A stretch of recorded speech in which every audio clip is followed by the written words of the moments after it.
আসসালামু আলাইকুম বন্ধুরা, আশা করি সকলে ভালো আছেন।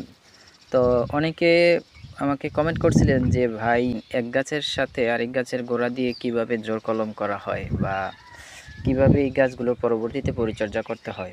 এই যে আপনারা গাছটা দেখতেছেন, এটা হচ্ছে মিশরীয় হলুদ মালটা। তো এটার এই যে দেখেন, আমার কাছে আপনার যেই বাতামি লেবুর রোড ছিল না, এই কারণে এই যে নিচের যে অংশটা, এটা হচ্ছে একটা লেবু গাছ। এটা একটা পরিপক্ক লেবু গাছ। তারপর এই লেবু গাছটাকে এই যে আমি কমলার যে গাছটা আছে এটার সাথে কিভাবে জোড়া দিছি দেখেন। আর এই পাশের অংশটা দেখেন, শুধু এটার ছালটাকে কেটে নিয়েছি। আর এই যে এটা হচ্ছে আমার লেবু গাছটাকে ফালি করে একদম উপরের অংশটাকে সরু চিকন করে নিছি। এই যে দেখেন, তারপর এটাকে বেঁধে দিছি। আপনার 40 থেকে 45 দিন পর এই গাছটাকে আমি কেটে আলাদা করে দিছি। আলাদা করার পর এই গাছটাকে আমি রেস্টের জন্য রেখে দিছি প্রায় 20 দিন। এখন 20 দিন পর গাছটা স্বয়ংসম্পন্ন।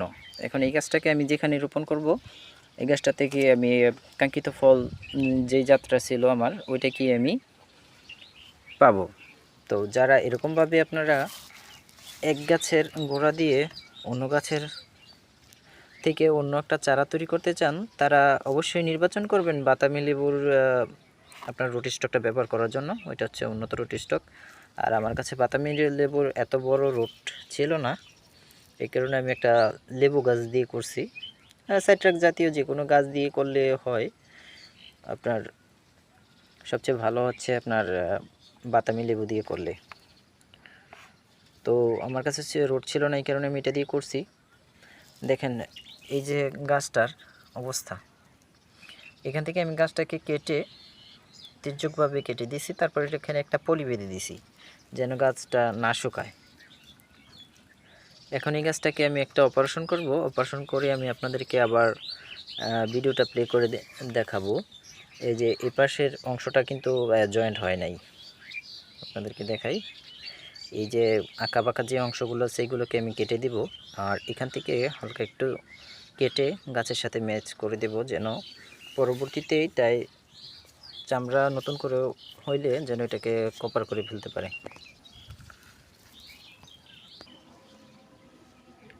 এই যে দেখেন, গাছটাকে অপারেশন করে দিলাম। এটার যেই চামড়ার লেয়ার আছে, লেয়ারের সাথে এটাকে সেট করে দিছি।